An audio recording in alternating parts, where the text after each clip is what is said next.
வணக்க மக்களே, கந்தரிகம் சேனலுக்கு உங்களை அன்போடு வரவேற்கின்றேன்.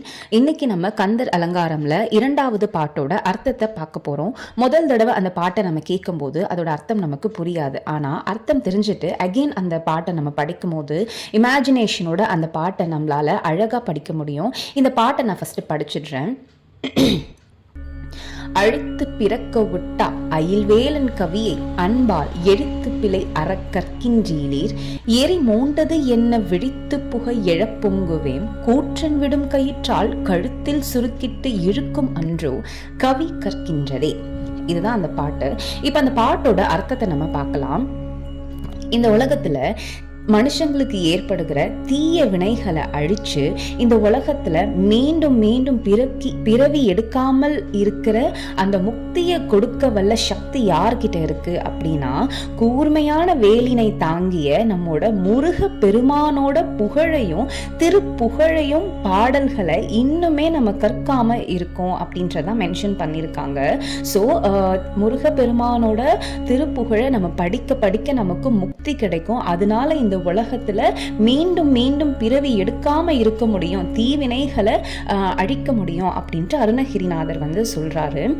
இன்னுமே நம்ம அந்த திருப்புகழ் அண்ட் அவரோட புகழை நம்ம பாடாம இருக்கோம், கற்றுக்கொள்ளாம இருக்கோம். எழுத்து பிழைகள் சிறிது கூட இல்லாம இன்னும் நம்ம கற்றுக்கொள்ளாம இருக்கோமே. இத்தனை முக்தி நமக்கு கொடுக்கிற முருக பெருமானை பத்தி இன்னும் நம்ம படிக்காம இருக்கோமே அப்படின்ட்டு சொல்றாங்க.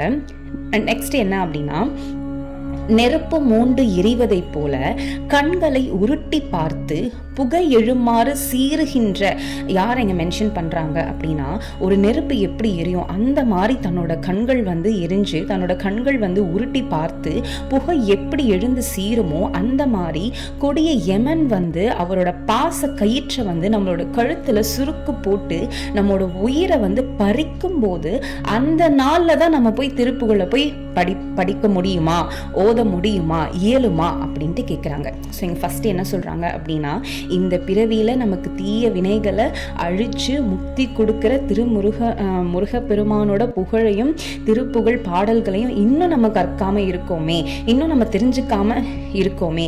எப்ப நம்ம கற்க போறோம் அப்படின்னா, எம்மன் அவரோட பாச கயிற்றை நம்மளோட கழுத்துல போட்டு இழுக்கும் போது நம்மளோட உயிர் பிரியிற அந்த நேரத்திலயா நம்ம போய் திருப்புகழை படிக்க முடியுமா அப்படின்ட்டு அருணகிரிநாதர் சொல்றாரு.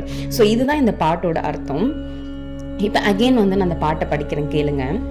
அழித்து பிறக்க ஒட்டா அயில்வேலன் கவியை அன்பால் எழுத்து பிழை அற கற்கின்றீலீர். ஸோ இந்த 2 அடியில என்ன அர்த்தம் வருது? நம்ம ஃபர்ஸ்ட் அர்த்தம் பார்த்தோம் பார்த்தீங்களா, தீ வினைகளை அழித்து, அதுதான் இந்த பாட்டோட அர்த்தம். அழித்து பிறக்க ஒட்டா அப்படின்றது. ஸோ அடுத்து எரி மூண்டது என்ன விழித்து புகை எழ பொங்கும். ஸோ யமனை உருவகப்படுத்தி சொல்றாங்க.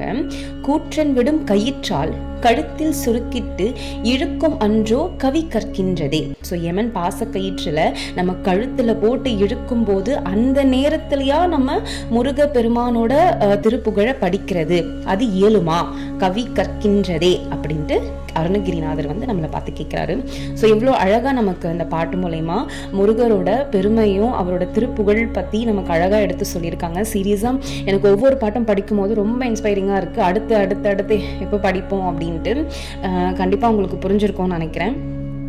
உங்களுக்கு புரிஞ்சதுன்னா கண்டிப்பாக லைக் பண்ணுங்கள், கமெண்ட் பண்ணுங்கள். ஸோ இதை உங்கள் ஃப்ரெண்ட்ஸ் அண்ட் ஃபேமிலிஸ்க்கு ஷேர் பண்ணுங்கள். ஏதாச்சும் தவறுகள் இருந்தால் கண்டிப்பாக கமெண்ட்டில் சொல்லுங்கள். நெக்ஸ்ட் டைம் நான் கண்டிப்பாக திருத்திக்கிறேன். நன்றி, வணக்கம்.